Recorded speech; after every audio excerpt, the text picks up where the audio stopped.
And we are live with another one. Hi, all you BC WrestlePod nerds out there.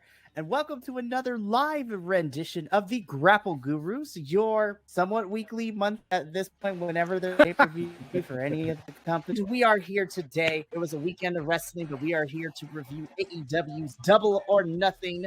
We got a stack show you, but before we get into all that goodness, let's introduce our crew for the evening. I am known as Mikey around these parts. I also go by El Jefe around the BC WrestlePod nerddom. I am the man with half of the plan and the face that runs the place here at BC WrestlePod. And I have some lovely co-hosts joining me this evening to review Double or Nothing. First and foremost, hailing from parts unknown, you can find this individual all over the Rampage, the Collision, and you may or may not be finding him over on the newly CMLL review, which will be starting in a couple of weeks, but we got to talk about that. But a second, also known as the Nerdy Puerto Rican, my friend, thank you so much for being here tonight. So thank you for having me. I'm amped. We got things to talk about. That we do, and I can't wait to spill some tea because a significant other half, Alice, gave me some insight as the evening was going on of how El Buntador was reacting to certain matches. I can't wait to talk about that. But joining us as well, you can find this individual all over the Dynamite, and even though we didn't do it this past week, we will be back to our regular scheduled SmackDown. Yeah, we'll head John, back down. The Professor. Sir, it is so nice to see you. It has been way too long. It's been a while. Yeah, it's a crazy schedule the last few weeks. Y'all going to New Jersey and causing your trouble and having a blast. And eventually we'll go back to SmackDown, but not tonight. Tonight is for a different promotion. Yes. It could have been the mood I was in. It could have, certain matches hit me differently than I thought they were going to, because I'm not exactly sure why.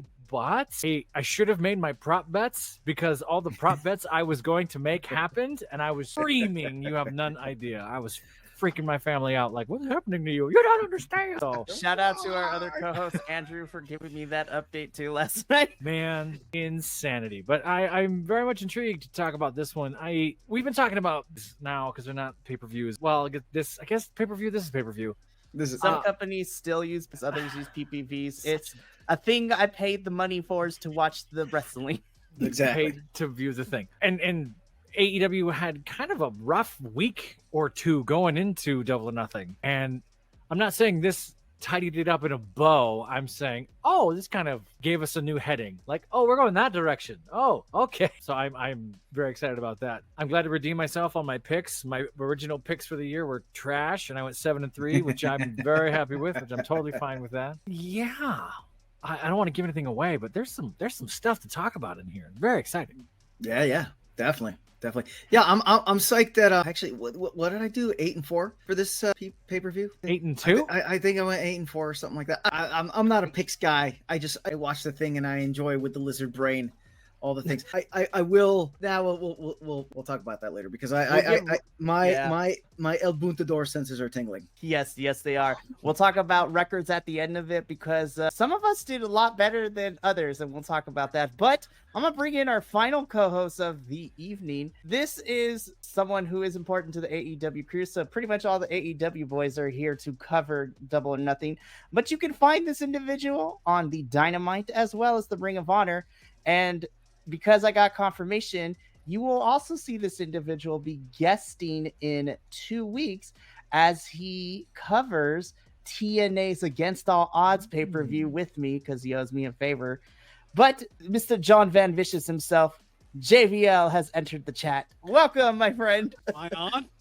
Yes, you are. Whoops. Good to be here. Sorry I was so late, everybody. No, you're fine. That's cool. Who is that masked man? I feel like I've seen him before. Yes. You interviewed a bunch of people at New Jersey WrestleCon. I see it. I'm so jealous. But let's get into it. Come on, Mikey.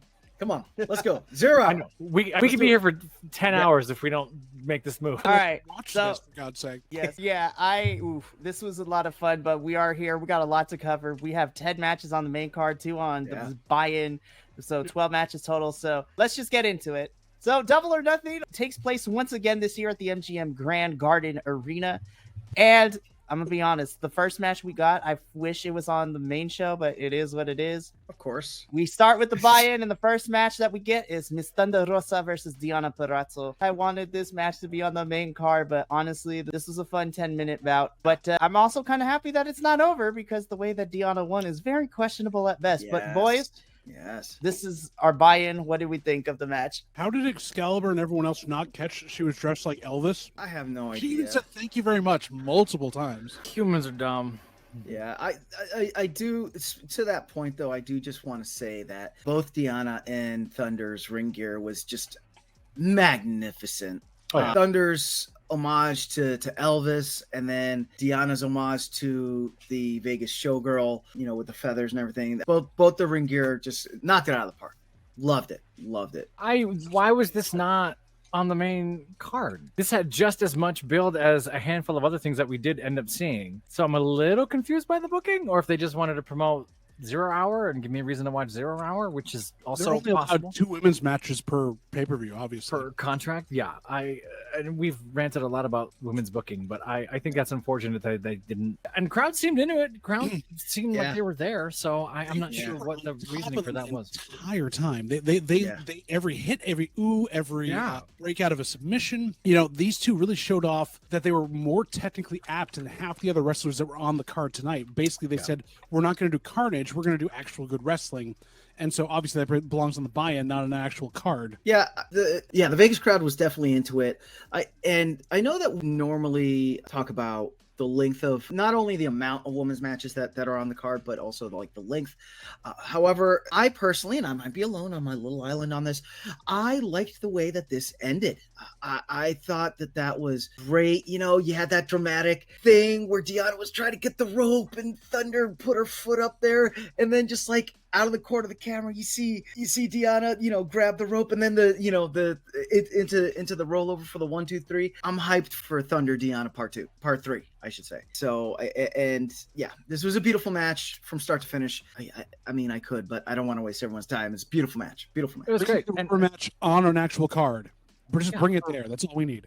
Right. Seriously, for sure. I feel like we've talked about this at length, and I don't want to beat said horse again, but the women are always bringing it, and this should have been squeezed into the main card somehow. I have a problem with another women's match, which we'll talk about later on down the line, because I have some questions on how one of those went, but we'll get there. This was fun. This was great. I can't find my replay. I had a question that I was going to bring to y'all, but I can't find my notes, so I quit. Selfishly, I hope we either get something or something set up, because I'm going to the Collision taping this week, and we know Miss Thunder and Diana are on Collision most of the time. So here's hoping that there's something there.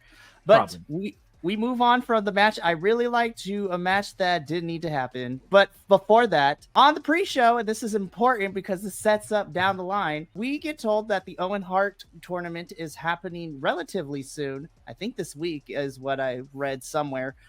But this year's going to be a little bit different because there's actual big stakes involved. The winner of the women's and the men's tournament will get a championship match at All In at Wembley Stadium in August. So basically Royal Rules, but in a tournament format where winner gets a championship match and main event for the men and women's division at Wembley in August, which I think is actually really, really nice.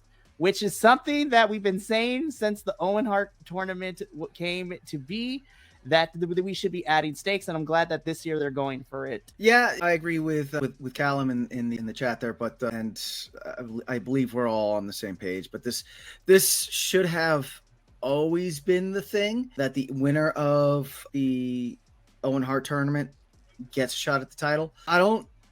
Backstage, you never know what sort of legal wranglings and this, that, and the other are going on backstage. So I find it hard to believe that it was quite literally, Mrs. Owen Hart and Tony Khan were just sitting there drinking eggnog on Christmas Eve. And Tony turned to her and be like, I say, do you know what I think we should do with the Owen Hart tournament?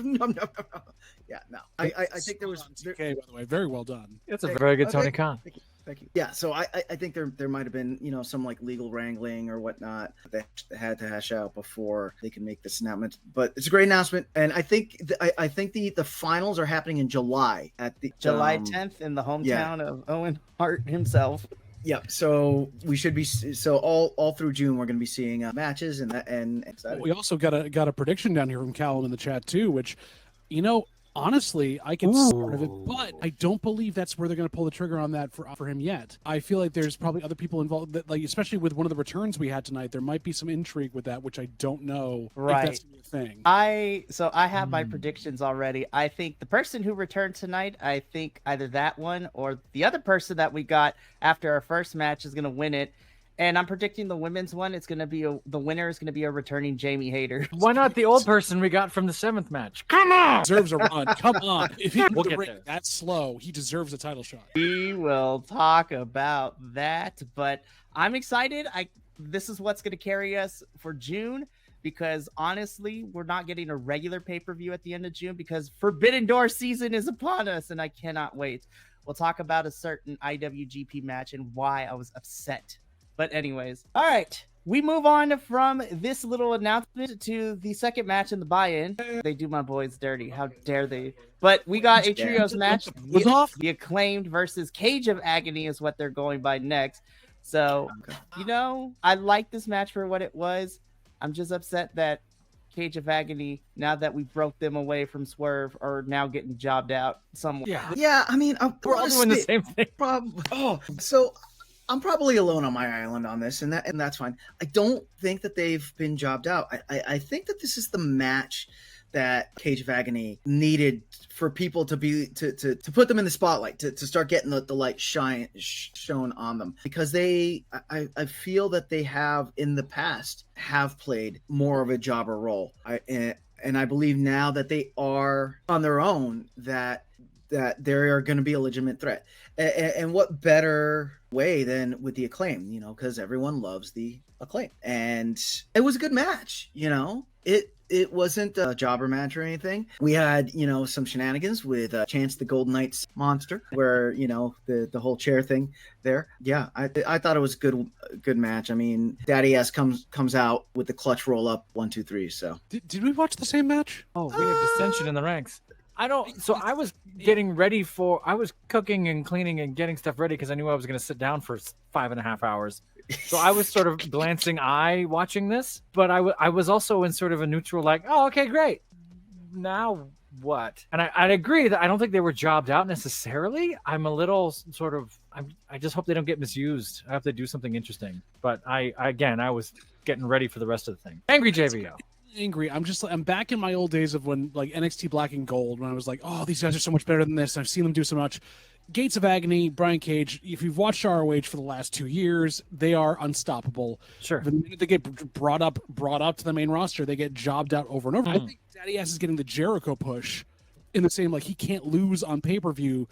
Having this replay of, like, WCW in the early 90s or the late 90s, where these older stars are just like, they can't lose on TV. And I'm sitting there going with this one, like, the match wasn't that good. The tone was set for me when Max Caster's rap was at best passably rhyming. Yeah. Nothing else about it made sense. It seemed like he smashed a bunch together that made no sense. And that's how the match went, where they had a bunch of great ideas and a couple of shenanigan pieces that just didn't meld.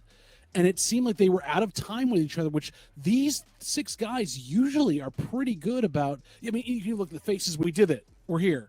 We got through it. Like, that's kind of what that looks like on the early thing. Yeah, I don't know if it's because they were on early or because Daddy Ass had to get the win or what it was, but this was an afterthought for all of them, even coming into performing it. And it just was kind of like they need a less ass is what they need, not a gimmick change. They just need less ass. Callum says they need a gimmick change, and I'm kind of inclined to agree a little bit. Or a shift or something, right? They've gotten kind of stuck in this. Everyone shouldn't love the Acclaimed anymore. Everyone should hate the Acclaimed. Make us hate the Acclaimed. I mean, that could be interesting. I'm sorry, Adolfo. I don't know what match you watched. No. We did watch the same match because you did see a Gila monster take a steel chair away from Brian Cage, yes? I did. So I want to talk about that for really quickly. As weird as it is, I kind of like the consistency because last time we were in Vegas, we had Brian Cage and the mascot go at it on Rampage too. So there's that consistency with it. Yeah. But Brian Cage Kane with, like, the chicken that turns out to be Pete Rose now? Is that what's happening? Maybe, but I will say this. I get that the buy-in is supposed to be just matches to have matches to get the crowd warmed up and to get people to want to buy the pay-per-view. I will say Thunder versus Deanna, while it could have went longer, I could make a case to say, you know what? If this is what we're getting, I could probably check out this pay-per-view. This did not need to be there because I did not care. The Acclaim in this picture look like they're just running out of gas. When the FTW match does better than this one on the card, that tells you something. And I agree with Callum. Been saying this for the longest time. Anthony Bowens for a singles run. Let's go. I agree, Callum. I absolutely agree, Callum. Speaking of which, did you see Bowens on this one trying to like interrupt Max? Like you're rambling, man. We got to get through this and actually hard in here. Like seriously. I did catch that while I was prepping stuff. But the Acclaim pick up the Cage of Agony. I love the Acclaim, but we need to figure out something. Well, we only have 4 trios, and we're kind of like their trios division is like non-existent at this point with AEW because they're always on the pre-show. Like it's ridiculous. It just happened to be that we actually had the trios championships on the main show, but the buy-in is done. Now let's get into the main card where AEW decided to hold my beer because we opened up with the International Championship match between Roderick Strong and Will Ospreay. I want to make the disclaimer here that this part worried me a little bit, and I couldn't find the picture of the exact moment, but everybody knows the aftermath of what happened here. Sure. Yeah. Also, Matt Taven almost clipped himself. He did clip himself, and Ospreay landed on his head. Yeah, that looked for a little terrifying. Bit. But after a few moments and everyone collected themselves, this match just went, and it did not stop until we got to the end. And they're turning him into the belt collector. They're going to combine like 6 belts on him just to make sure they can get rid of some of the singles titles they have out there. I mean, I'm wondering. I did pick Ospreay to win this one. I felt like that was really. I thought it was obvious to me. Mikey was the only one who missed it. Mikey, what's wrong? I picked Roderick. Well, here's the thing. I picked Roddy to retain because I figured that we can get this to one more pay-per-view because, you know, we still have the whole Devil saga. Now, this was before what happened after the match, and that kind of imploded, and we just got rid of that whole entire storyline for no apparent reason. And Tony literally mentioned another belt in the post. AEW needs more belts. Everybody is a champion. Everybody. No. It's like the UFC. It's why I stopped watching the UFC at one point. I thought this match was great. I thought they were incredible. I wanted more in the mid. If that makes that's where it's such. I felt like You want like a double stuffed Oreo? Like what are you talking about? I want all the Oreos in another Oreo inside a deep package, fried, the Scottish way. There was like a lull of about 5 minutes in the middle of this. They got a long time. There was a section in the middle where I wasn't sure where we were going. They worked great together. I think they knew how they were going to begin this thing. They obviously knew where the interference was coming and how they were going to end this thing. I'm not saying Roderick Strong got in his head a little bit, but there was some where are we going where we were just sort of calling bits and they weren't quite landing the way I think they could or should have. It ended strong, absolutely. I think Will Ospreay has to twist or spin or do something to something to his butt. He can't just jump straight up. He has to do a thing. John person stim. Every one of us does. That's what it is. Yes, I agree. This was not. I'll say this for the whole card. There's only one that I put on my match of the year. Rewatch this as a contender match, and it was not this one. I already have like 7 Will Ospreay ones on there. Yeah. I've just seen him do better work, and I'm sure him and Roderick rehearsed and they did what they needed to do.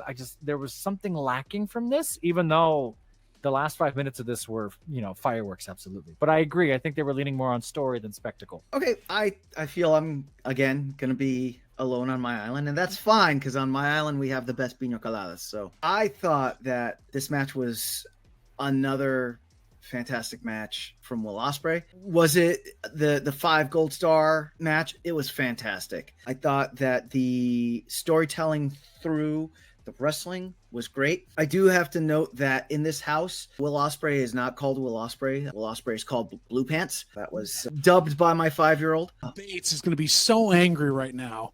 Yep. So, and also on a complete sidebar, for the past 48 hours, my 5-year-old has been trying to do corkscrew jumps off of the couch and off of his bed. And I'm not lying. He keeps, Mommy, Daddy, watch what I can do. And we're like, no. Oh my goodness. It's stimming? Yeah, what? Yeah, exactly, about the stimming. Is he doing it onto a teddy bear? Like, is there a teddy bear in the middle of the bed? He's going. We've been stomping him because we don't want that hospital visit. But if this match inspires him to be a professional wrestler, or even first steps to go into gymnastics, thank you, Will Ospreay. Thank you. But yeah, I thought this was another great banger. So there we go. I think I don't want to make it sound like I didn't like this match. Right. I feel like Will Ospreay has set the bar so high. I'm taking it for granted to the point where every time I see Will, I'm like, oh well, this is another match of the year contender. Yeah, and when it's not, I'm like, oh, what have you done wrong? Yeah. I can't remember which review it was, but I think I had said like a week ago, a month ago, or what have you, Will Ospreay doesn't need to keep giving us 5-star gold bangers. You know what I mean? I think maybe this was after the Bryan Danielson match. You were correct. Yes, you were correct. Because it was just like, it was awesome. Danielson was awesome. A couple more in there, definitely. Yeah. Didn't he face Kyle O'Reilly? That was a beautiful match as well. Yeah, he look. I'm gonna go on a limb and say a bad Will Ospreay match is still a phenomenal regular wrestler match. You know what I mean? Sure, absolutely. Well, go for it, JVO. No, I just this match, and you were showing pictures of it earlier. This match set the tone for the card, where this evening was not a wrestling card. This was a Hollywood stunt fanatic card from all the stuff that happened with the jump over, like that jump into the timekeepers area is one you see stuntmen do in movies. Same thing with other stuff that happened tonight. There was just some stuff that was like way beyond what professional wrestling has been, and it kind of leaned into that, like, we are now stunt performers. I don't know. I'm with Adolfo, and this is one of the better matches in the fact that, like, it furthered a story in a very good way, having Dom Fallis at ringside and having, him like call things out, where I was okay with the way it was set up. He definitely worked a match that told more story than his usual like spot win. And I loved it. Exactly. And I gotta highlight Callum here too, because he states, I think a lot of it was setting up what comes next, because the Undisputed Kingdom need time off to make the story work. Why do they need time off? Well, I'm glad y'all asked, because post-match, first we get an Adam Cole coming in to try to do story time with Adam Cole, baby. But then the Titantron interrupts him. It was insult time with Adam Cole. Yeah, insult time with Adam Cole. We get a pre-taped video package of someone giving a first-person Resident Evil 7, like, that was the longest hallway I've ever seen. Exactly. I was waiting for the biohazard to pop out and everything.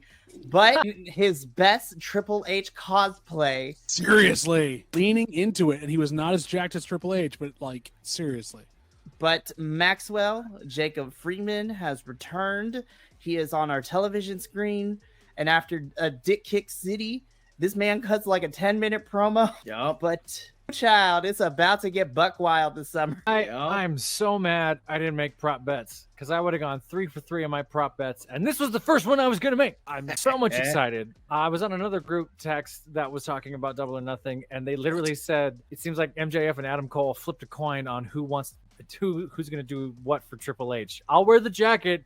You have the hair and the spit thing. Okay. Like, they just split up how they were going to treat the crowd and do what they did. I thought this was a great promo from him. I think it ran a little long. I'm not saying he was rusty. I think he was feeling the crowd for the first time in a while and was sort of sitting in it from time to time. I love that he's ready to work. I hope his injuries all cleared up and everything's fine. The Vince McMahon jab came out of nowhere. I mean, not out of nowhere, but like surprised me. Like, oh, we're just throwing shots all the time. I said this a month or two back. I think AEW is pushing that Attitude Era feel again. Like they're just going for it more and more and more, particularly of some of the promos Edge has done and the backstage stuff. We talked about that. And all of Double or Nothing sort of solidified that for me. And this felt like an Attitude Era style promo. I mean, an MJF promo, but it felt very insulty. Very, I'm going to do this for the crowd and for the pops. I'm going to be your scumbag type of thing. I'm excited. Can I ask a relevant question to this promo and everything else from you, John, especially with your experience and everything else? You have other friends than us and talk to you about wrestling, and who are they? I know. Are they that one hot friend that I keep trying to get on the podcast? Tell us to come on the podcast. He has a itty bitty baby now, so he hasn't had time to watch anything. But every now and then he'll text me things. So we got bitty bitty babies here too. I have a hot dad friend. I got to get my hot dad friend on here. Every hot friend on here. All my friends are hotter than me. I've told you this, guys. Yes, and we've seen the receipts. We've seen pictures. Hot, almost famous friends. Yeah. Go.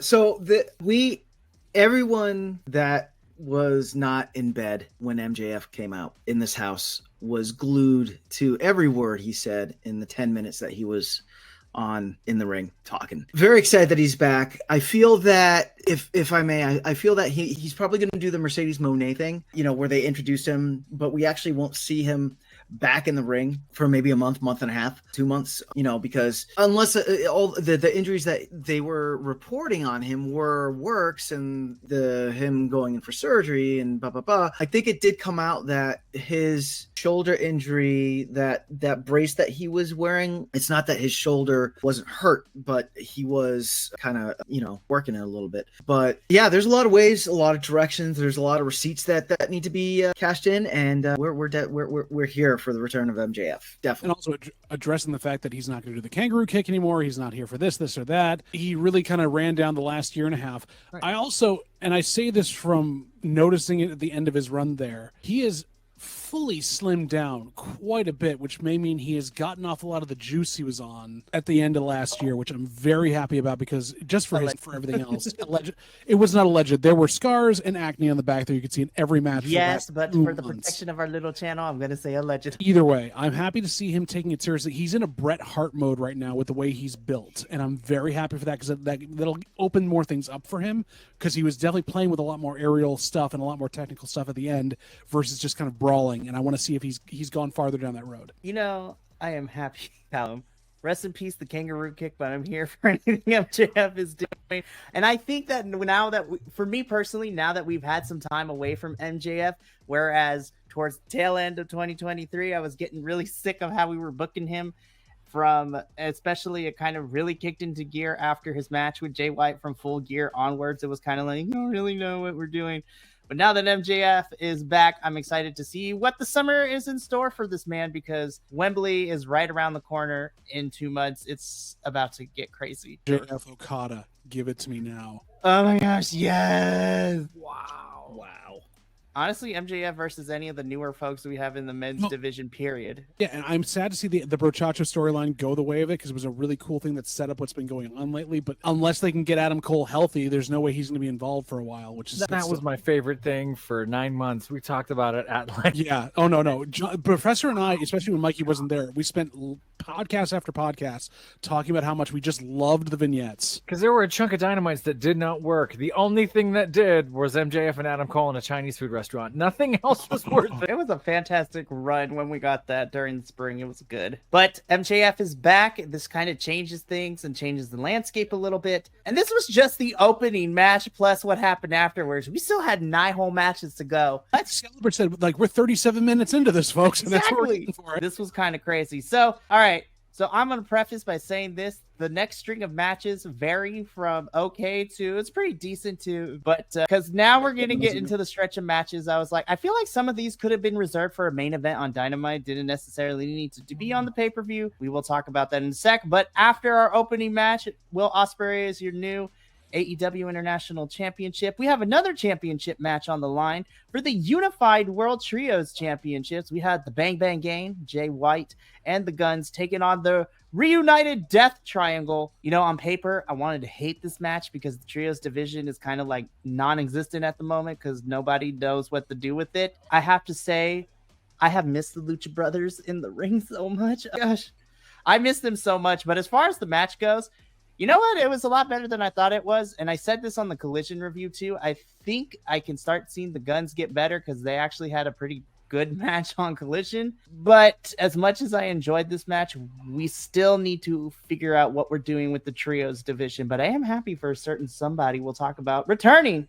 But I liked it. I liked all the people involved in this match. I thoroughly enjoyed this match. It's and I'm fine with that. I thoroughly enjoyed this match. I felt that the Guns, like Mikey said, working with the Lucha Bros, and I felt like the Guns did elevate their game. This to me seemed like the best match that they have wrestled, building off of that match in Collision. Jay White, of course, as always, was fantastic. I disagree. I feel like the Trios division is now starting to heat up, especially with the introduction of Death Triangle. As we had discussed in the Collision review, I was going to be okay if the Bang Bang Gang won, as long as, it was a good match and it set up for a part 2. So, in my opinion, the match was good. We do have to now wait to see if we're going to get a part 2 on this, because, the ending, if you want to argue, the Bang Bang Gang didn't, well, it's no argue. They didn't get a clean win because we had a returning Juice. We've been wondering where he was, and I was going to be mad. Shenanigans caused the Bang Bang Gang to win, but Juice oversteps that. So I'm good. I enjoyed this match. I like where the Trios division is heading. Oh, I'm alone on my island. Thank you. You're not entirely alone. I've had a hard time with Trios matches because for the last year, they've always been thrown onto Dynamite as this weird spectacle of, look, 6 people in the ring. And it was usually a cluster bleep and it was hard to watch. This was not hard to watch. This was fun. My heart did stop after that one DDT that Pac took, and everybody in the whole crowd went. And just the way he sold that as half seizure, half I'm in pain was bloody terrifying. But outside of that, I did enjoy this. I enjoyed the pacing of it. I think like Mikey was saying, this felt like a perfect, beautiful Dynamite match. This felt like we just ended Dynamite on the highest we could. Again, I'm not sure what was lacking here for me. I thought they would work together. I am glad to see the Guns getting better. There's been some matches in the past few months on Dynamite, and other times I've seen them where I'm like, do you know how tags work? What's happening? But I didn't have a problem with this. It held my interest. I do think it got overshadowed because, hey, Juice is here, and we've been waiting to see where Juice Robinson is. So I don't want to talk it to death, but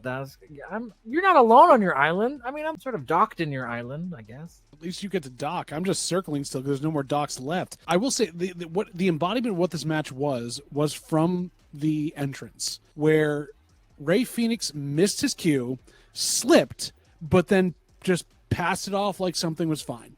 Yeah, That's kind of how this match went, where there were the missteps, misfires. Like you said, it's a very good Dynamite match. I think I would say this would have ended a Dynamite going into a pay-per-view, and this would have been like a proving ground match where they ended up going the 10 minutes.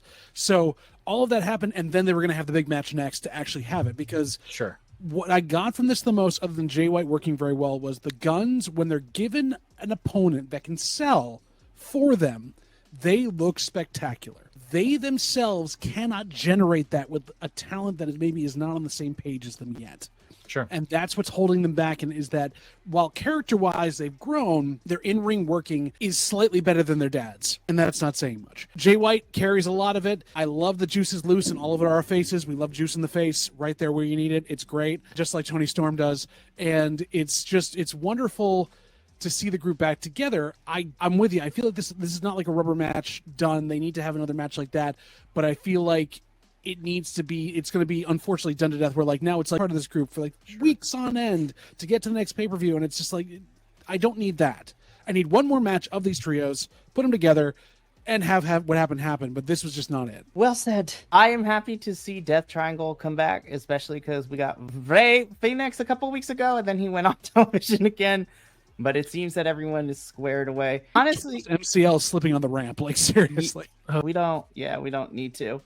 But okay, so the next set of couple of matches, let me just put this up here real quick. Oh no, this means something's coming. Switchblade babysitting the ass boys, is that what's happening, or I don't know? No, because the next match we're going to talk about, I might upset a couple of people, and I might get thrown off this podcast. So you have been warned ahead of time. Wait, are you on El Buntador Island now? Is that what's something happening? I mean, do you pay taxes on this island? So I want to get into this match. Let's not get into that. That's where our best time at Resident Buntador Island too. But before we get to that, Caleb, I agree. Juice and Switchblade need to be doing something more than babysit the young ass boys. I would agree with that. I agree with this. Ass boys. No, wait. Oh, good callback. Oh, someday someone should get that joke. Here we go. So here we are. We get, after that Trios Championship match, we get into our next one, the AEW Women's World Championship match. Timeless Tony Storm defending her title against the Professor of 1,000 Submissions, Serena Deeb. Okay, I just want to start by saying this. I love both of these women involved in this match. I think both of them individually are great, and I know that they have awesome matches. This is a lot of caveats here. I'm gonna say this. I want to say the first 75% of the match, for me personally, I felt that it took Tony and Serena to kind of finally click. And then the last 25% of the match is when they just started, all right, we got this. Let's just do everything we can. And the back end of the match was fantastic. It just took a little bit to get there for me. And I'm kind of disappointed by this match. And maybe I put too much expectation into this because I love Serena and I know how great Tony is. But I feel that they didn't get enough time to click and to figure out what they wanted to do. But yeah, that's where I stand. This wasn't a bad match, but I was kind of underwhelmed and a little bit disappointed. I agree with you. I think the first half of this, they were very off, in my opinion. There were some moments where Toni Storm would go for a thing and wait for that hot second for Serena Deeb. Oh, right. And then jump under and other things. Say what? I'm just thinking of Juice Robinson for a minute. Can you send me this photo? There's a few. You can't say that out loud. Anyways, good. There was just some of these cues and the things in the beginning where it's sort of like, did they remember? Did they know this and then this? I agree that the last half of this, they kind of got the momentum back for sure. I'm trying to find a spot. There was one spot in particular where they both froze because they didn't know what to do.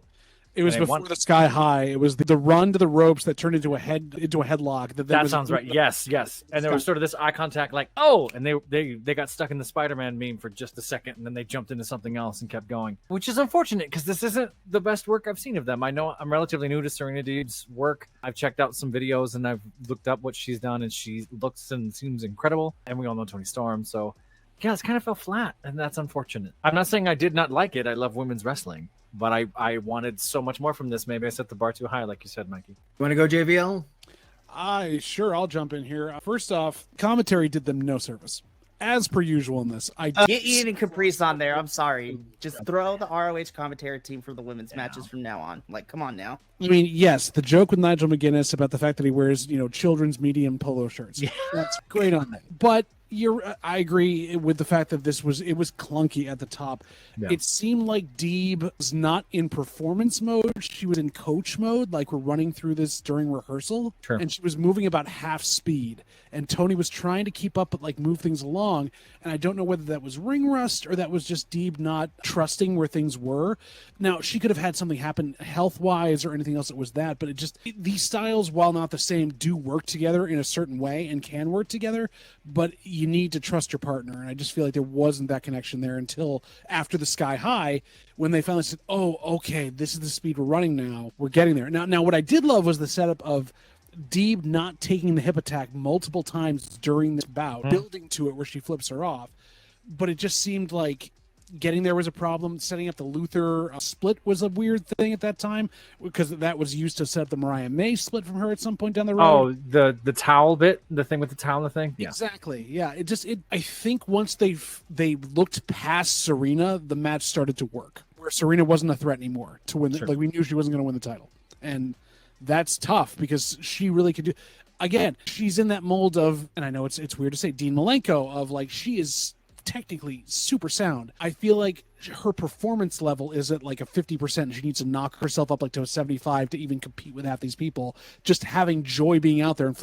So I'm alone on my island here. We have a running theme for the whole entire night, I see.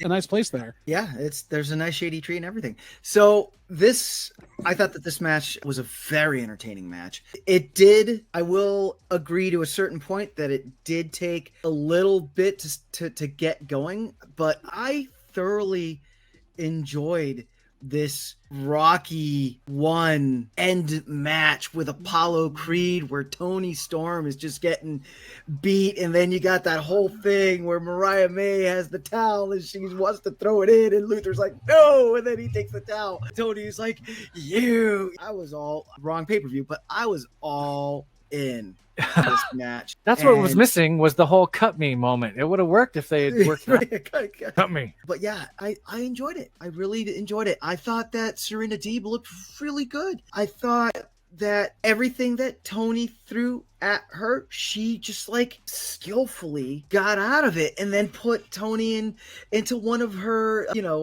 holds, and it felt like Tony had no idea whether to use the ladies' room, wind her watch, because I'm El Boom, I don't curse.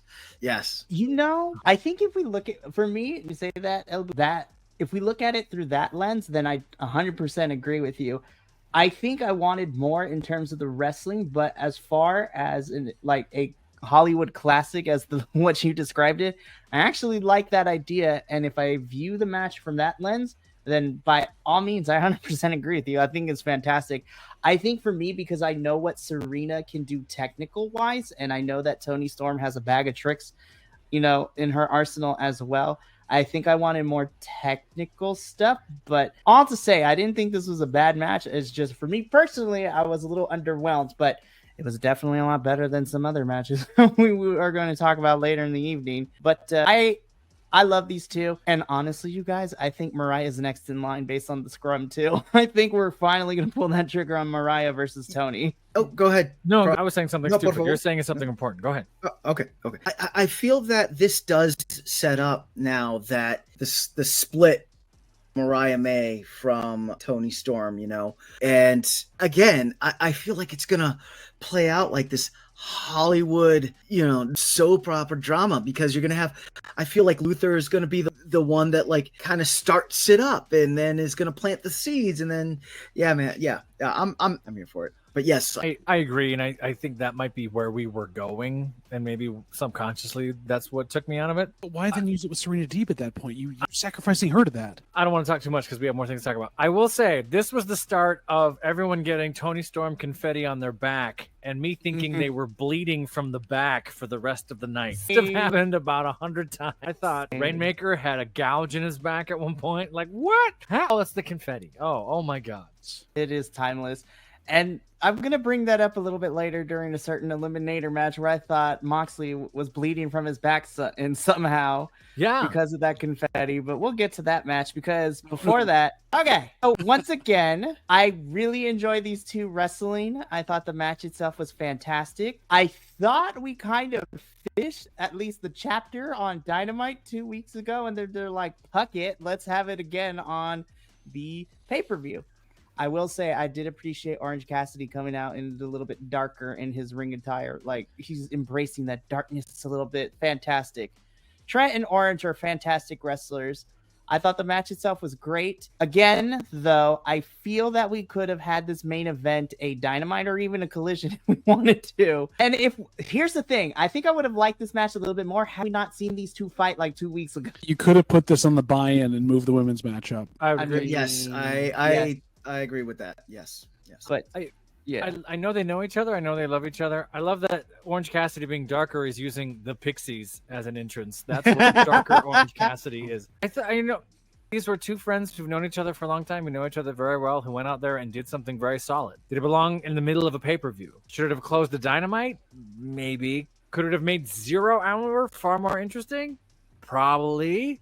It probably would have put them in a better position because now storyline wise, they're sort of stuck anyway because they didn't finish or start anything new. This was just here. And that's unfortunate. I don't think it was a bad match by any means. I think they might have checked out a little at certain spots, but the pile driver on the apron, nobody wants to take that. There was one of the DDT things that got reversed into something beautiful at one point. And I was like, oh, that was really cool. So they did some good work here. But again, this felt like this should be your main event for Dynamite. Why is this in the middle of a pay-per-view? And then to bring up what Caleb said too, because I kind of agree. Had there been a different finish where Trent won, that would have spoiler. I think, the reign of terror that is Orange Cassidy, I think would be great because even though I pick Orange to win, I would have been okay with the Trent to win here because I think Trent has now lost in a row to Orange Cassidy. That's why I picked Trent to win because who needed the win more? Trent did. Yeah, but if it makes sense, they're not going to do it. You have to do the opposite of the pick. But anyways, El Buntador the second weigh in, shall the. How do you feel about this match? What's wrestling the Ireland for this? So the weather is always beautiful.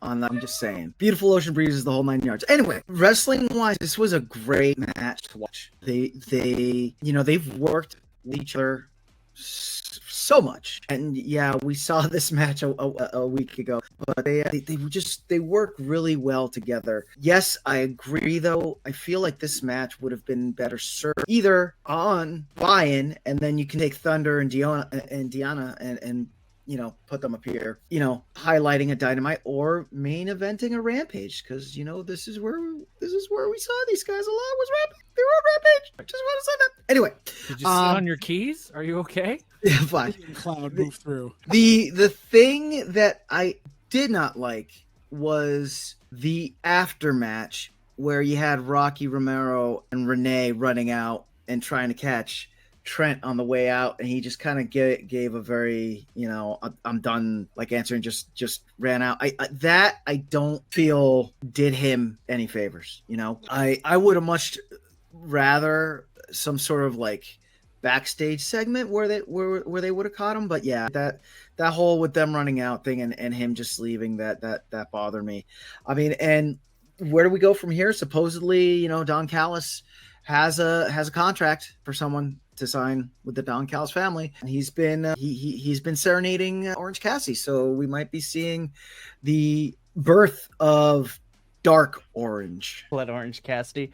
Or honestly, I can also see Dynamite. This is a fake out. Don has been pining for Orange Cassidy to join the Don Callis family, but in reality, he's been working with Trent behind the scenes, and Trent's new member. But then why do you have Trent lose? I don't know. I don't work for AEW. I'm just a random person on the internet that reviews their pay-per-views. Maybe it's that whole thing where Don Callis is like tapping into your anger. Yes, your anger, fear. Yeah, come join the Don Callis dark side. Yes, Sound just like him, but still.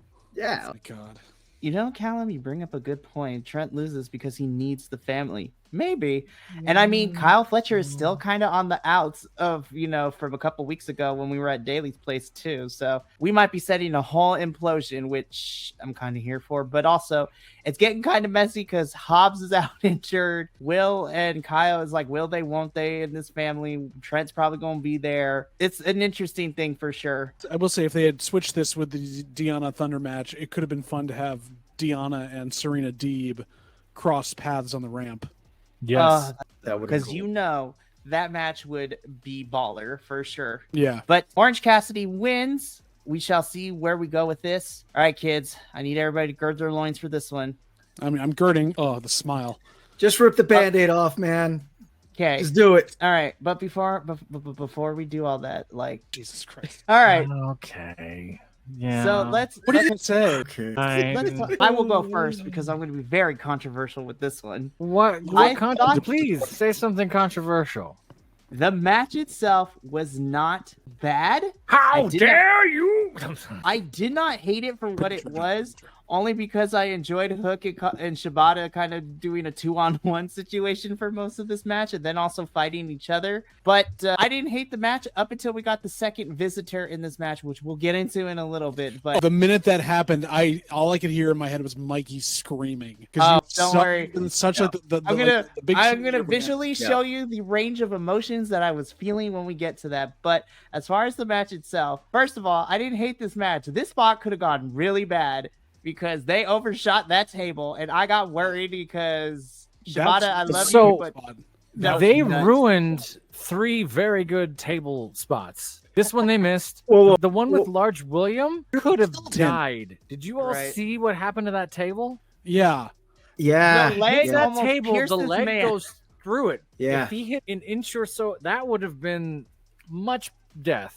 I'm expecting on Botchamania there's going to be a thing about tables out for people, like actually tables. Yeah, exactly. These tables were trying to kill people. These tables. I know that what's his face complained about the music budget, but what was the table budget for this pay-per-view? I don't know, man. So many tables. I just replayed it. You could see Bill look up at the leg and for a moment go, "Oh fuck!" and then he almost died. Like he knows how close he was. Helm nearly lost his arm. Like that would have been terrifying. I actually thought there were some cool moments. I'm picky with FTW stuff because to me, hardcore matches are hardcore things. Like the match we saw later on, which that's what an FTW match should kind of sort of look and feel like. That's my opinion. This is not an FTW match. I like the dice touch I thought that was actually kind of cool. It They looks stole like that from the Macho Man. That's throw the dice. Brandon Cutler did the same thing with D&D dice. So I mean, like, come on. Oh man, that looked like it hurt. See? And it was funny that Jericho pulled the dice out and then took the next 3 spots on the dice. I'm convinced none of them know how to use kendo sticks because they tend to hit the very tip of the thing and just sort of me, as opposed to someone like, I don't know, John Moxley, who just swings it like an axe handle because that's how you use them. I'm very disappointed about the other appearance that we saw because it makes me super sad for how we're using said gentleman after we just talked on Dynamite about we want to see more of said gentleman but not like this. We'll get to that in a little bit. JVL, let's talk about the match before I give you the slideshow and my emotions of what happened afterwards. At all.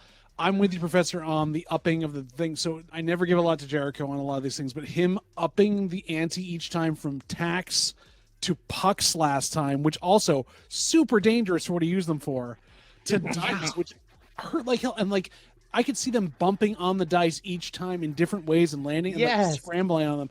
Those are like they're like ice mixed with really sharp object. It's like the worse than Lego. Please do Legos next time. Please just all of that said, the inventiveness of it has definitely gone up. I really enjoyed that part of the inventiveness of it. I think having people other than Jericho in it allowed it to be a better match because there was actually moves that could be pulled off. If this had been Jericho one-on-one with somebody else, I don't believe it would have resonated as much, especially with his migrating chest muscles that were, I don't want Jericho on my screens anymore. And not for the reason he thinks, and yet he seems to still draw something out of folks in this mid-card as he's going along. But now the vortex is complete. He's got his own band back together because Mikey, the minute that Hood figure came out and he put Shibata in the trash can, I'm like, it's got to be this person, and Mikey is going to throw a fit at all of us because Mikey gets angry when people mistreat. It's Brian Keith, everyone. Keith, there you go. It's Brian Keith. The love of empanadas, So, Brian. Stop tiptoeing around. Notice, try not to curse. We're a family-friendly channel, not really. That's right. But so as soon as this mask came off, and this is who it was. First and foremost, this contradicted what we covered on Dynamite because Brian Keith stepped up to Jericho and said that I'm not done with you. So I was like, oh, cool. Maybe he's going to put like what Brian Keith is known to do on the indies where he puts a bounty on these wrestlers' heads and then comes for them. I was confused, puzzled, upset. There was so many emotions, and I'm just gonna show you a slideshow real quick of Brian Keith helping Chris Jericho for a little bit. So there's this one. Okay. This is how it starts, and then it just gets crazier because we go. Then we go right here. There's this one. This is where I reached the boiling point. Then I was on the incline, and then this is where I ended up. Did you feel all of these within? Yes, 5 seconds? I did. Oh my goodness, child. Oh, child. If they can explain this away as it was a bounty Jericho took out, then I might be better off with this. But everything in this screams that Brian Keith is joining the Jericho vortex of doom. And that's the problem because I would think if he had been given a bounty against someone, he would have come out in his own garb. He wouldn't have been hiding under a mask. Yeah, I agree with Callum. This was the prefect level of goofy for a lower mid card match. No, I agree with that statement though. I thought that this was a perfect fun match. I thought that this was a good sorbet palate cleanser to get us to, because we had some heavy hitters coming up after this one. That sorbet just gave you an aneurysm. That's not very good. Is this like Fresno chili sorbet? It didn't give me an aneurysm. I will say though, admittedly, I will say I was baffled. Yes, I was fry when Brian Keith came out. There you go. I didn't think that was necessary, but if Brian Keith gets a solo shot at Jericho, then I'll be okay with what happened. That's kind of what I was going to say. If we're going to see more Brian Keith because of this, yes, I guess I just have to take the medicine because I like Brian Keith a lot. I'm going to disagree in that respect. I don't want to see more of Brian Keith under Jericho's learning tree. I want to see more of Brian Keith saying, I use this as an opportunity to get at that title, and I did the wrong thing. But I hope that's where we're going. But I still want to see the guy. He hasn't been on Dynamite in forever. Also, why Shibata got take pin? To say, They like I shitting picked on Hook him. to do the pin, but why is Shibata getting pinned all the time? I was like, ugh, it makes me mad. By the way, if you go back and watch, Hook almost killed that security guard, local talent, that almost threw him straight onto his head. Bam! He almost killed Large William, then he almost killed the security guard. It's almost like he's a little bit too out of control with the suplexes. Yeah. The other thing about Hook, just to wrap this up for me, is I'm happy that we're seeing more Hook on the TV. Can we separate him now from the FTW belt? Does he have to like have this belt like ingrained into him or something like that? Like, yes, all right, dude, you know, like, yes, you're a good wrestler. Let's move him on to something else. I'm done. I agree. Does anyone think that Hook looks like the kid from My Hero Academia? Deku? Yeah, Deku. Yeah, Hook looks like a young. My God. Wow. Okay. Anyway, sorry. We're moving on. Jericho retained the championship. I didn't know if we mentioned that, but Jericho continues to be. Yeah, we have to. So Jericho retains. Shibata took the pin. So unless we get one more round, I think Shibata is done with this. And unfortunately, I think Hook is still going to go up against Jericho one more time. One more thing I might say about this quickly is commentary actually did a great thing afterwards, where they told you why Shibata got pinned. They had said that Jericho had used that Judas effect on Hook before and Hook had kicked out. And so Hook had already knocked out Shibata, and Jericho was smart about knocking Hook out enough to keep him down so he could pin the person that would actually stay down. Oh, they did have a line about that. You're right. I was like, I can't argue with that. But Jericho retains. He is still your champion. And move on to the next match. So I don't really have much of a picture because this is an eliminator match for the IWGP World Heavyweight Championship, which means that if Takeshita won this match, spoiler alert, I'm just going to bury the lead here, he would get a chance to go up against IWGP World Heavyweight Champion Jon Moxley at a future time. I had made the prediction that, Takeshita was going to win and this was going to be on Forbidden Door. By the end, this match itself, it was what I expected from a Mox and Takeshita match. Not necessarily my favorite, but I thought it was good. And then when I saw that Moxley was the victor here. Sure. Yeah, I'll agree with that. And it's funny, when this match first started, and I had actually thought that it was for the championship, but then when I heard that it was for a chance to then wrestle for the championship, I commented to Alice, Takeshita should win. Like, what's the do? So when Mox did come up with the 1, 2, 3, I did feel a little disappointed.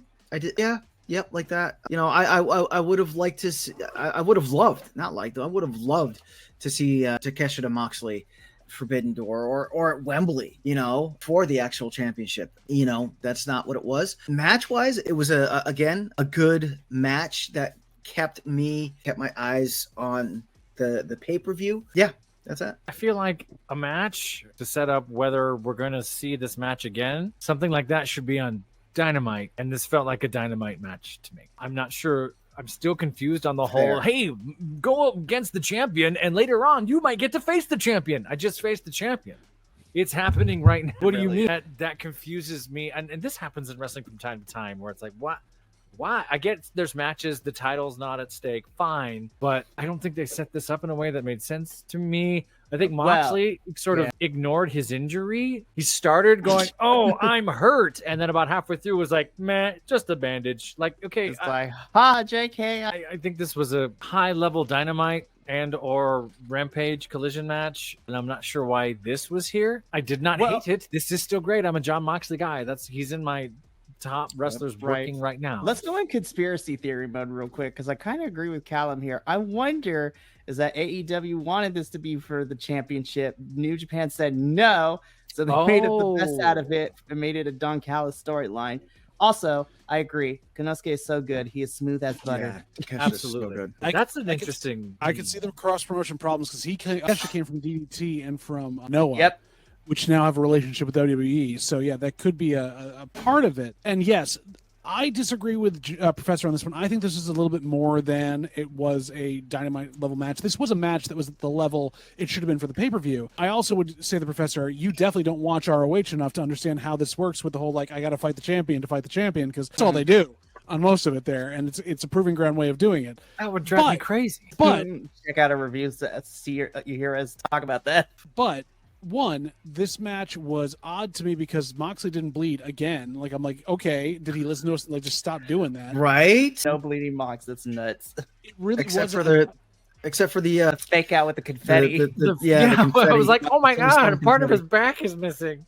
This seemed to be the Dom Phallus night, where the Phallus family just didn't seem to be on the same page, where he's telling them to do stuff and they're not going to do it or try to do it, and it cost them anything else. It just, I don't think that it needed to be more of the storyline being furthered in this way and having Dom Phallus at ringside and making him just like stand out like a giant sore sunburnt thumb. It could have just been easier that way, where things just kind of progressed as they should have. And honestly, if this had been like a double count out or like something where he still lost, but not in a way where he was definitively pinned, then that might have worked better. But now this just completely wipes him out from working this at all. And it takes away from him more than anything else. I think Callum's onto something though, because I wonder, I get the feeling something was called the last few days or the last week or two, right? It Might have been, which makes me wonder. So if Takeshita is not going to be wrestling Mox for this title at Forbidden Door, then we go to the backup plan of my conspiracy theory. I think I know,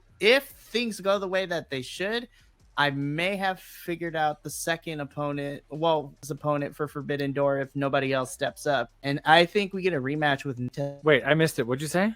Naito. He said Naito, but in like broken internet. So You fell into the Tron. I missed it for a second. That'd be cool. The wrestling gods were angry at you. personally, I'd rather see Takeshita versus Naito than Moxley versus Naito, but that's me. low key. Takeshita versus anybody would kind of slap. I'm not gonna lie. He's gonna face for the Continental title at Forbidden Door. It's what's gonna happen. Probably. Yo, give me Takeshita versus Taiji Ishimori. That match would slap. Brood. All right, let me quell the kids because we can't talk. How dare I talk about New Japan, and all the inner workings of how great that talent is. All these folks, except for JBL, because he covered Wrestle Kingdom with me at the beginning of the year. The rest of you folks only tune in for New Japan when it's Forbidden Door related. But that's okay. Brood. The next match, however. Oh yay! It's the Malachi Black is leaving the company match. Yep, that's exactly what this was. So I feel this was necessary for this match right here. I'm just gonna put it out there so everybody can see. There's nothing wrong with this match. Yes, there is. I'm gonna tell you about it, but Yeah, No, they couldn't get involved. I know. everything was good. There is no more. hey, There is no more base. this is the last time Elbu and the professor want to work with me on anything for the future, so we may have to rearrange if I continue to be on Dynamite and for any All my AEW memories of product. this match were perfect. Everything was great. Wait a minute. Are you acting like Malachi Black here, Mikey? You're just leaving the company for no good reason? Apparently. All right, I want to start with the positives because then I have some minor critiques for this one. First and foremost, this entrance was literally fire. It was great. I got angry because they didn't bring him in to be with him. Oh my God, how could they have missed that? And then I was my words later on, but that's beside the point. I like the concept of this match. This entrance was fire. This provided me some really great pictures to include in here, like this moment right here. Cactus drag moment. Yeah, I've got it. Oh yeah. Yes, Cactus is so good. I loved it. This is where we got to the part of the match where things kind of took a turn for the crazy too. So, and it's also been reported according to Fivefold that because of this spot, Copeland may have messed up his ankle. Oh, no. So this is literally, as you look at this picture, you just hear the record scratch going. You're probably wondering how I got here right now. It needs to go about 2 more seconds, and this is the moment where he realized he stopped. I have. Wait. Is Mikey? Are you done? Okay, keep going, Mikey. Mikey, keep going. Well, just this part was also awesome too. As far as the concept go, I think this was a nice love letter to the Brood and to Gangrel and all that history. This would have been a really great match had you just been like, this is a grudge match. Copeland wants the ring back. Cool. I feel that the fact that this was for the TNT Championship match probably got lost in the whole entire thing. Yeah. The best part of this match, I'm going to be completely honest, was I think Malachi was probably the best part of this match in the House of Black. I don't want to be that person, and I love Copeland to death. He is a phenomenal wrestler, and he's had a storied career, but you could tell throughout this match that the body is not bodying, and things are starting to slow down. I'm like, oh, Copeland, no. Spectacle-wise, this was fantastic, but I mean, outside of a nostalgia run for some, it was okay. Now for the shipping report from Ortu Island. Mikey, Yes. read the text. My text message or put the text on the screen? I mean, however you want to do it, but Alice sent you a message about how I was reacting at this match. Yeah, I want that on the internet. I want everyone to know how I felt about this match. I don't know what you're talking about because she told me about someone named Adolfo, not El Buntador. I'm just kidding. This is what Alice wrote me. So, hey, Mikey, Adolfo is wondering. Oh, no, wait, hold on. Let me scroll down. Wrong one. Just kidding. Technical difficulties. Here we go. I just need you to know that Adolfo squeed and jumped off the couch when Brood Adam Copeland showed up at Double or Nothing. And I replied back to Alice, that's freaking awesome and hilarious at the same time. I'm so happy to see him be a kid again watching wrestling. This is how I felt watching this match. I felt like I was young El, seeing the Brood back together, even if it was for nostalgia, whatever. But like the minute that mat opened up and, Buddy and Brody both were like, and then Gangrel comes out and man, it was great. I disagree with Adam Copeland going all the way to the top. I felt that it is along the same vein as when Taker and Mankind fought on top of that ring and it broke apart and Mankind comes stumbling down, but my man still got up with a tooth sticking out of his nose and finished that match, which it was a historical match. I felt like if you're going to set this up, I mean, look at this ring. If you're going to set this up, someone had to go off that top.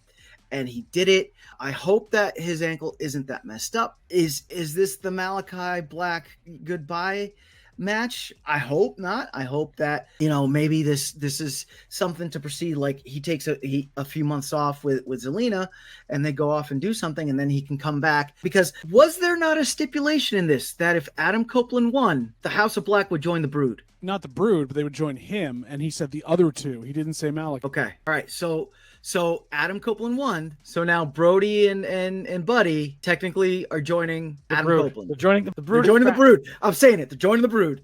Yes. So that's we're agreed with this, right? Right? Okay. Thank you. No, I wholeheartedly disagree with you. Okay, and I'm going to make this easy. I want you to give me 2 reasons why you justify Malachi not winning this championship. Outside of the nostalgia, outside of having fun with this, how does this progress the story for this championship outside of Buddy and Brody giving them a new leader while Malachi goes away? We talk about the storyline. Yeah, because lest I forget, while this is good for the storyline, how did this help with the championship match that we were supposed to see? Because this was for the TNT championship match, but everything else kind of overshadowed that aspect of it. Yeah, again, alone on my island. I don't curse. I don't give a rat's patootie about the chat. That was second, and to me, I'm fine with that because this match had theatrics. This match had just jaw-dropping moments. I was here for it, and that's where I stand. I'm on your island. I'll be rational on your island because there are some moments in here that they definitely miscued and should have done. But I don't, and I fault them a little bit for sure. I'm wondering why Adam Copeland pulled up in this spot because Adam Copeland's a pro and knows to go over Malachi Black through the table, not short for the elbow drop. Yeah. So I'm wondering what happened here because then he took it standing up. Boom. And that's how ankle, I thought it was a knee. I guess we're hearing now it was an ankle.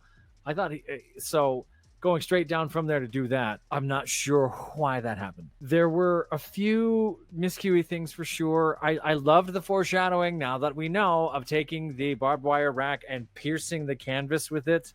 And then later on, that's where I was absolutely screaming in my house. Like, oh my God, it's happening. What's really great, and I know we have other things to talk about. I won't talk too long. There was an interview with Gangrel about a year or 2 ago where he was talking about the Brood and, has anyone ever reached out to you? And has anyone talked to you? He was like, what are you doing now? I was like, well, I'm training wrestlers here and there.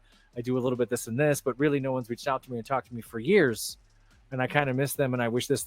So to know that in my subconscious that a year and a half ago he'd given that interview and now this was happening, I was full mark on this. I got to be honest, there are some things that should have been better. The fact that Malachi Black was waiting for the lights and there was a good 5-10 seconds of this is the moment it's supposed to happen. And production team the whole night was off on all these cues, by the way. So I don't fault the wrestlers at all. They were missing buttons in the back like crazy, which is unfortunate. I loved the imagery of it. I did forget it was for a title. I did forget there was a storyline going on. I got wrapped up into the nostalgia of the thing, which makes me biased.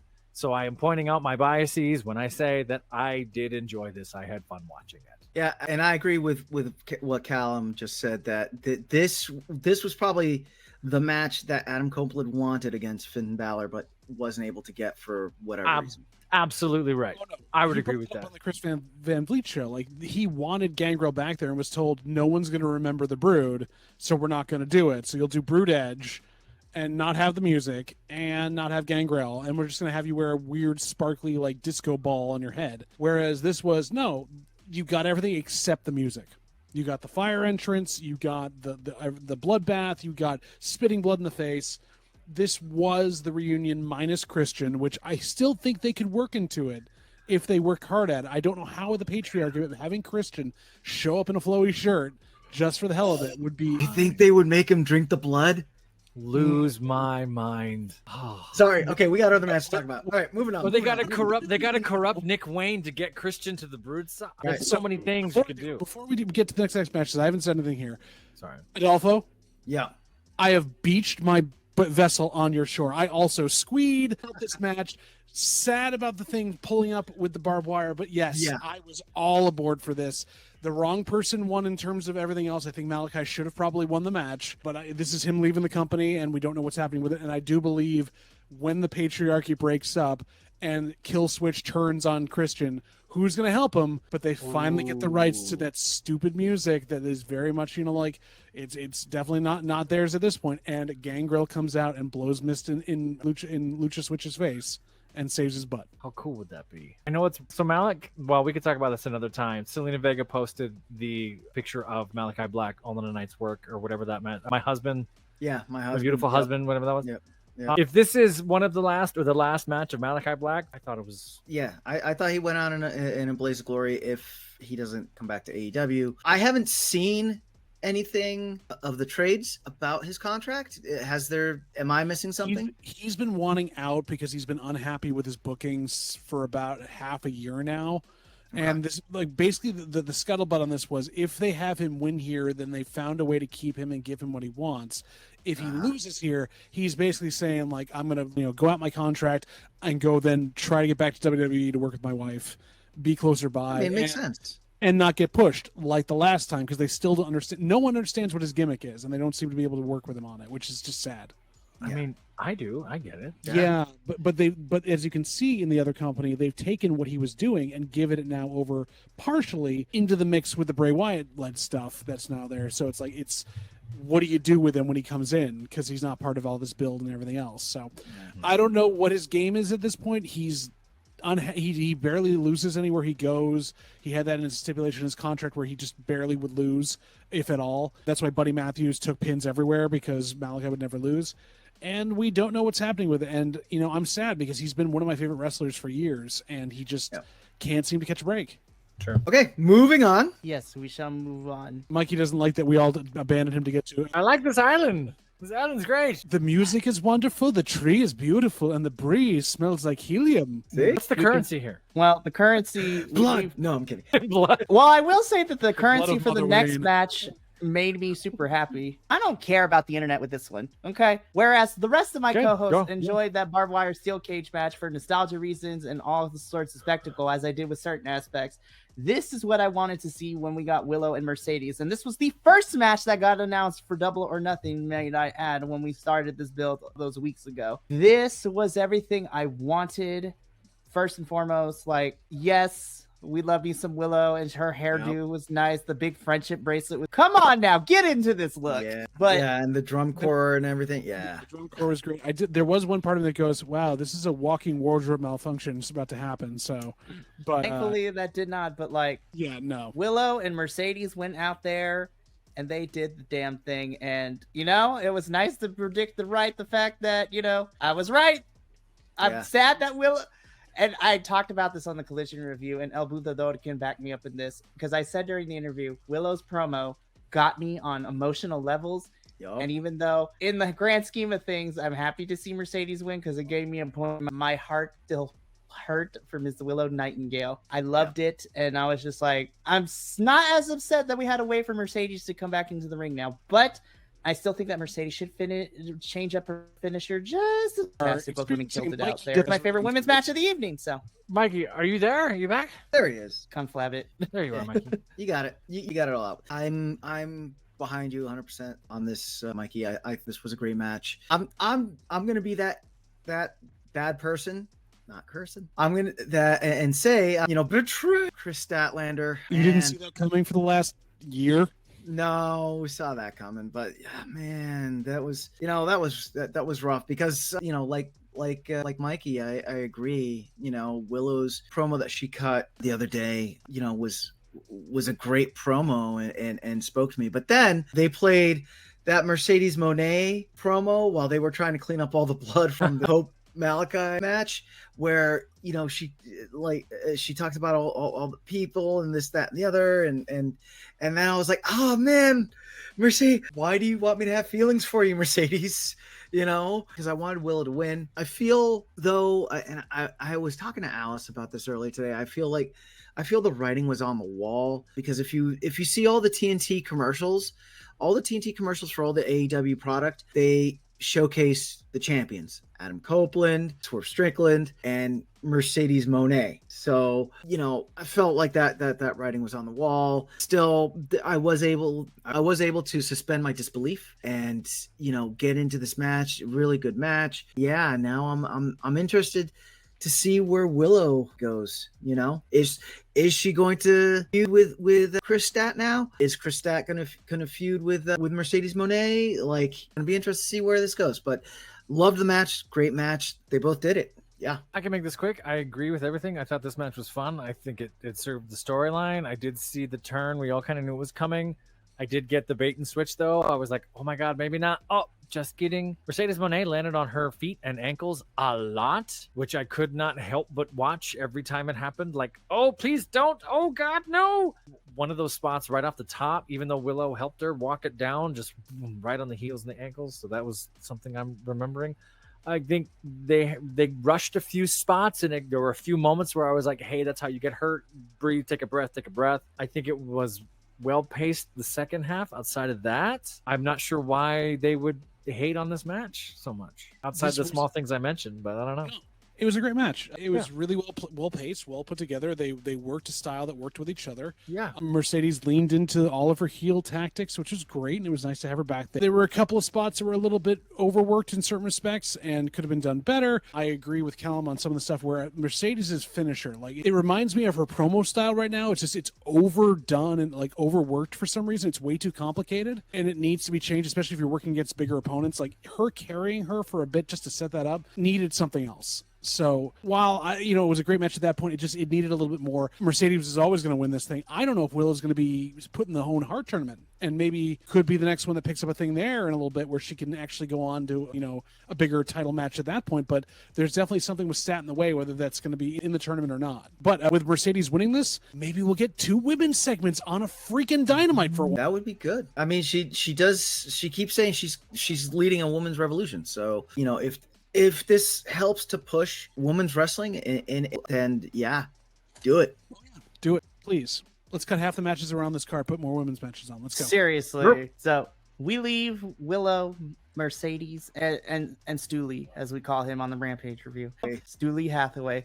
But we leave a really good match to another pretty good match that I really enjoyed. This is your semi-main event for the AEW World Championship. Swerve Strickland, whose house? Swerve's house. Defending his title against Christian Cage. We are revisiting old ghosts from Swerve's past. I'm just going to go forward a little bit because this was my moment of the entire evening. And also, look at this shot. Look at that. That's amazing. Shout out to the photographer who was able to get this moment, because going from Christian going to the spear straight into a house call by Swerve. Look at this. That's so pretty. Put that in the Louvre. My goodness. Oh, also, let me just go back here real quick. Did I include a picture? I think I did. We shall see. Yes, there we go. This was fire. This match was fantastic. This was in my top matches of the whole entire evening. This Christian and Swerve killed it, but so beautiful. I did love the lucha switch headbutt to Christian too. Yeah. I didn't take notes on any of this because it was so much fun. You can't be ringside. Nick Wayne Yeah, and coming then, back and they making come it back, awful. yeah. Like Donna was holding a pipe, which would come back later on if you were really paying attention to the props. Yeah. This was great. Yeah. I'm constantly, and then, popping back in, but even with all that going outside, the focus was on the match and in the ring. And I really appreciated that because this had such the potential of, it was focused in the ring. Kudos to Christian for putting the good show. Yeah, it was good. I honestly loved so many moments in this match, including the using the turtleneck against Christian multiple times, stuff like that. I love that commentary. Said it after I did to my friend when we were rewatching today. I was like, I just need Christian to hold up his hands and go, "I am the mighty Cornholio." Yeah, joke. Anyone over 30 gets that joke. Fantastic. And I got that reference. There you go. The Spanish announce table spot also brutal because the table didn't break. You wanted it to, but it definitely didn't. Again, I've seen movies that begin like this, but those are different types of movies. It captivated you the entire time. Are they going to get through this? Is he going to be able to get through all the shenanigans on the outside? I will say this from being at New Jersey Wrestle Show. Mother Wayne is a large woman. Like, she is Amazonian tall. And we saw that firsthand this past weekend. Yes. She's She's imposing. You think of Lady Demestru from the Resident Evil game, and you Mother Wayne. Yes. But in general, it was a well-told story, well put together, not as schmozzy as I thought it would be. Great couple of bumps here and there, but I think that now Swerve has beaten a couple of heels and still has that kind of in-between role.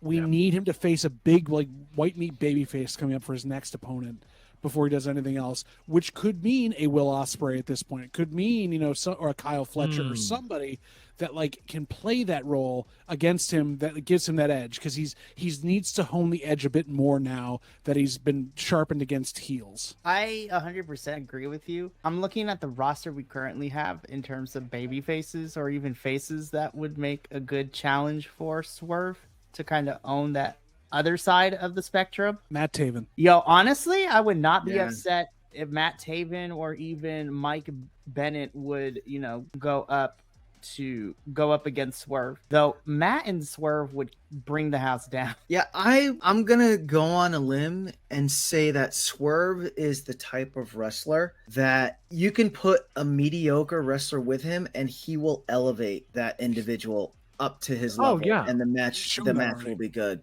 We talk about that on Dynamite every time we just saw it with Nick Wayne, and not mediocre. Ruled. Nick Wayne is fantastic, but Swerve supporting Nick Wayne to do all the crazy things. My goodness. Yeah.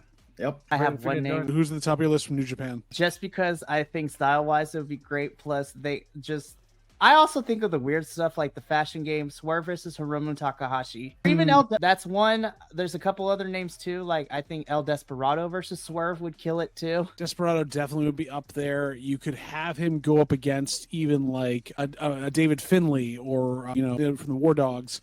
But I feel like his biggest one would honestly be if he took on either it wouldn't be Naito, but take on someone else from Chaos or from LIJ. That would Sonata versus Swerve, maybe Evil. Nah. You know what? If you wanted to do kind of a face for Forbidden Door, Swerve versus TJP. Ooh, yeah. If he's in his full form, that'd be insane.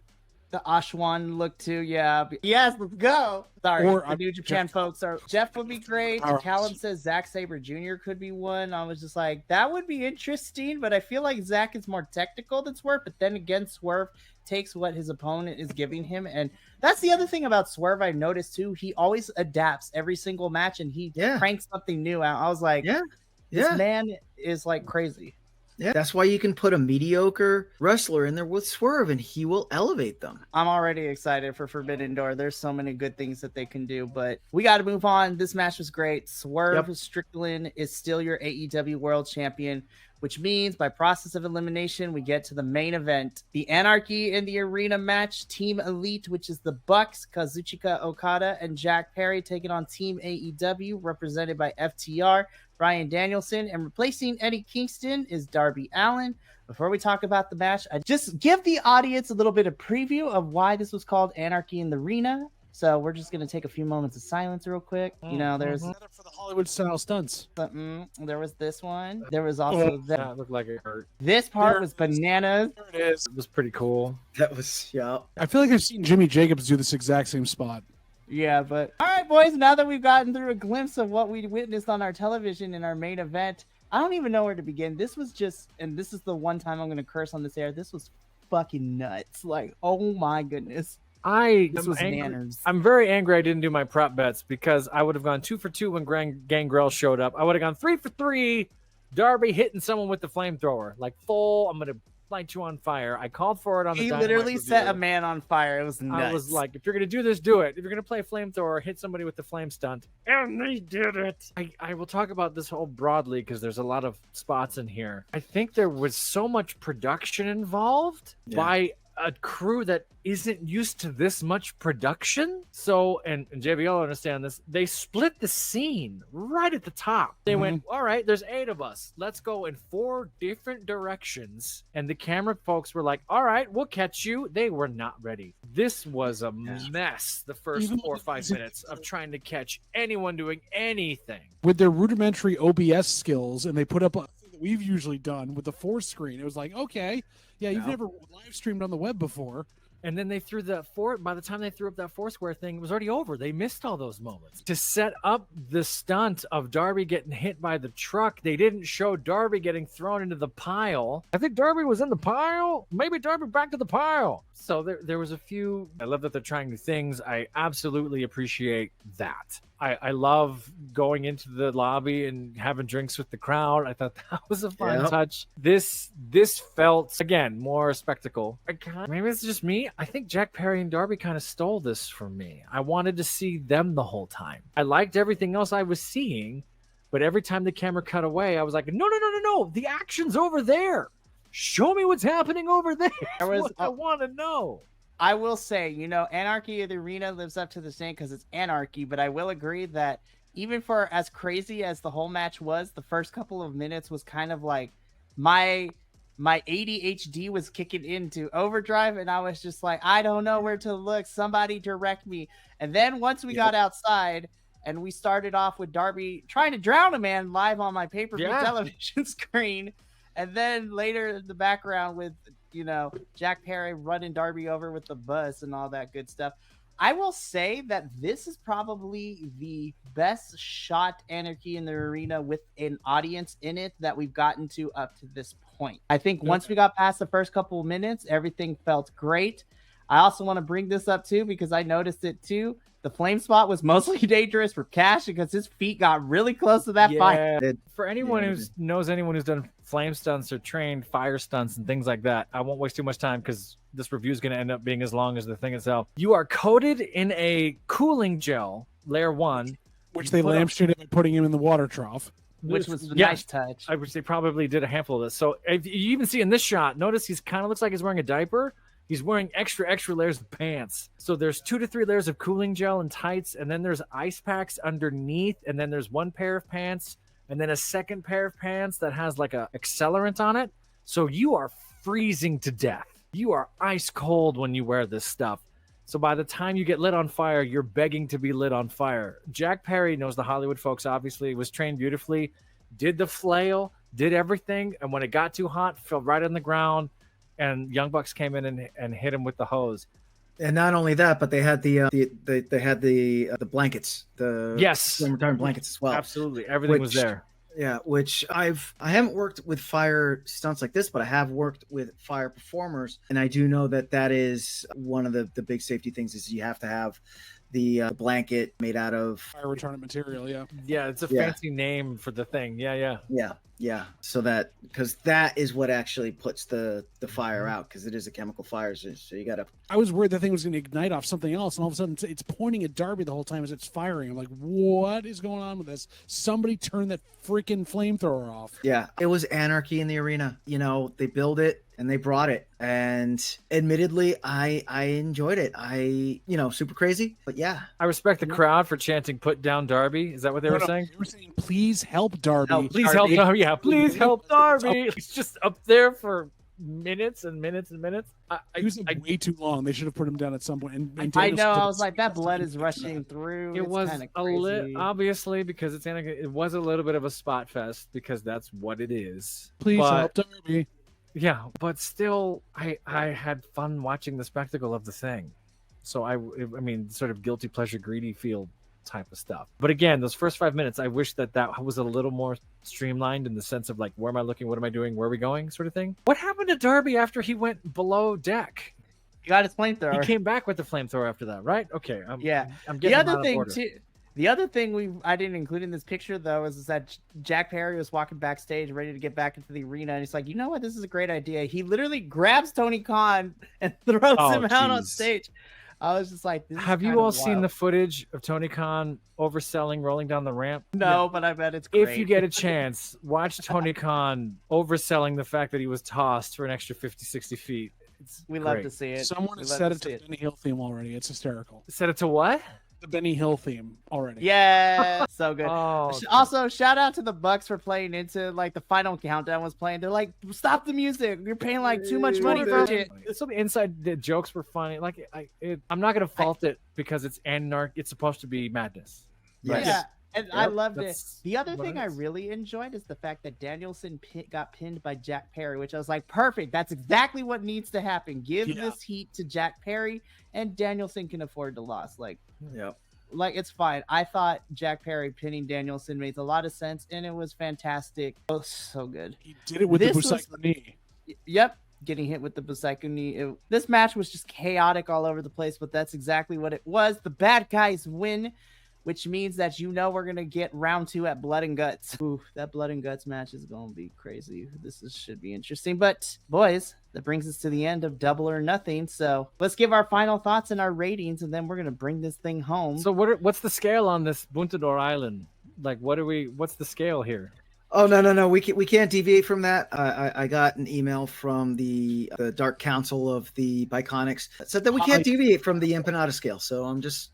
We have a deep state? I didn't even know. Yes. We've got another deep state, actually. Yes, there was, threatened, The Dark Council's crazy. They even sent me something, and I was just like... Ike being taken away from me, madness. House Hippo was going to get repossessed. Wow. Yikes, that would not be great. Death threats when we were there. That was really kind of interesting. Anyway. I love it. I'm going to go first. Definitely. Well, of course I'm going to go first because I don't got much to say. But I definitely enjoyed this Double or Nothing better than I did last year because last year's was a chaotic mess. And I named last year's Double or Nothing as the worst pay-per-view of the year for me because they focused on the wrong things last year. I'm not sure. I will say, so the bar was very, very low for this one. And obviously this exceeded my expectations. Half-hour main card.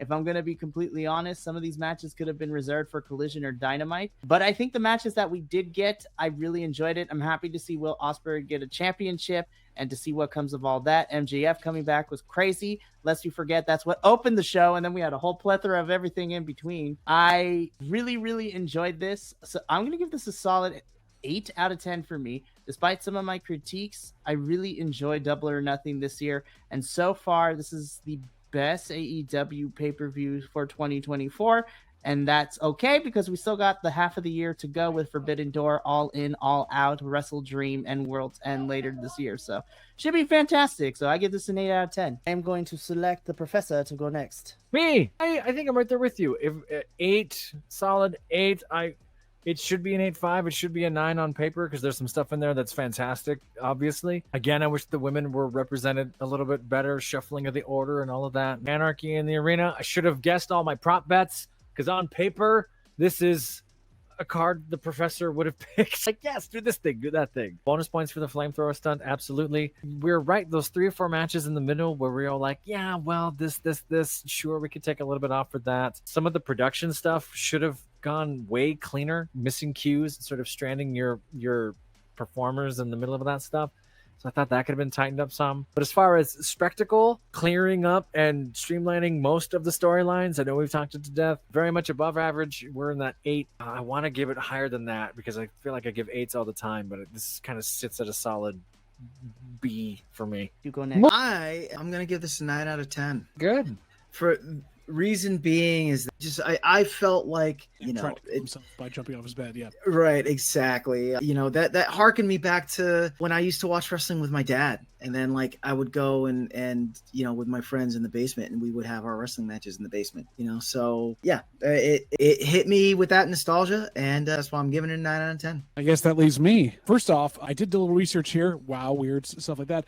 To play the final countdown for as long as they did, it cost $200,000. Did On the night was to play that music for as long as they did. wow. For myself, I agree with El Butador on this one. I was a wrestling fan again. AEW normally has spectacular pay-per-views with no build, or spectacular pay-per-views with great returns, but it's always like a top of the thing with no foundation under it to hold it up. This was the first one in probably a year that had decent build in a couple places, had good storylines going into it, and delivered on 95% of what they were trying to get to. Because of that, I'm going an 8.5 out of 10.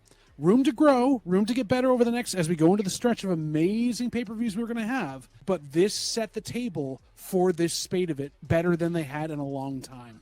Fair. I was happy to watch AEW. I was happy to recommend it. It was great. This guy just opened up behind me. It was like pouring back there. It was like glaring at you back there.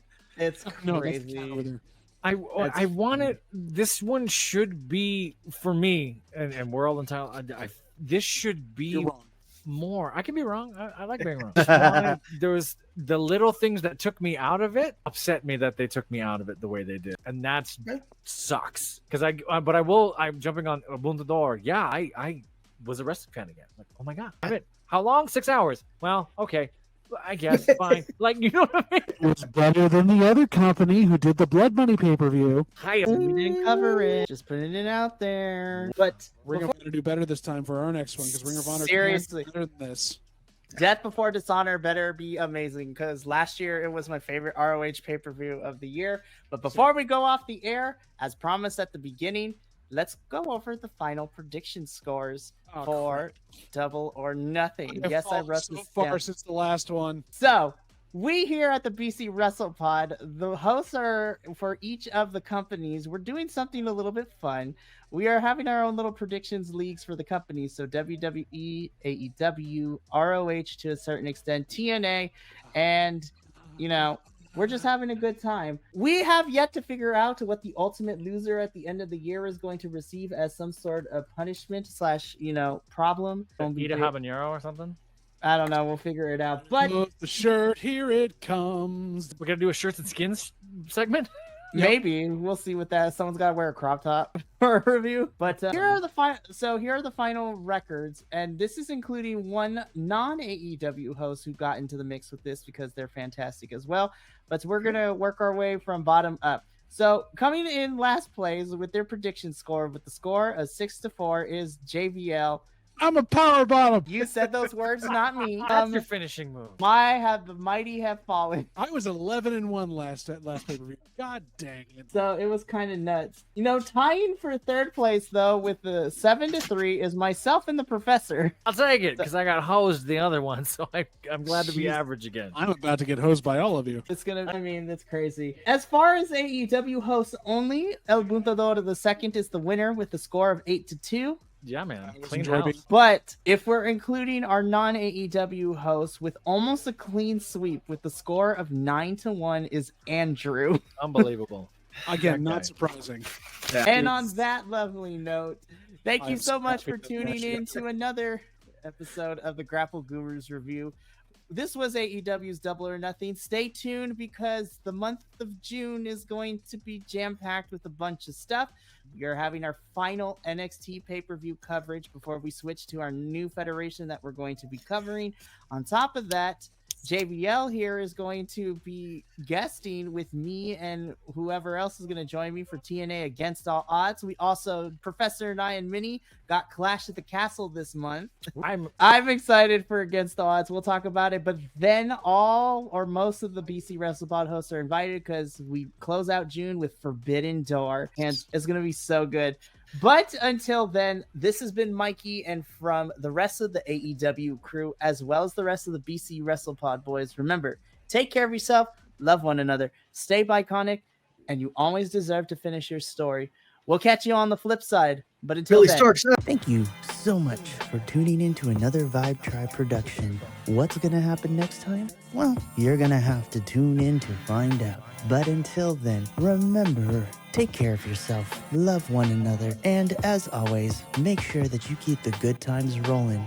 Thank you for being here, and we'll see you next time.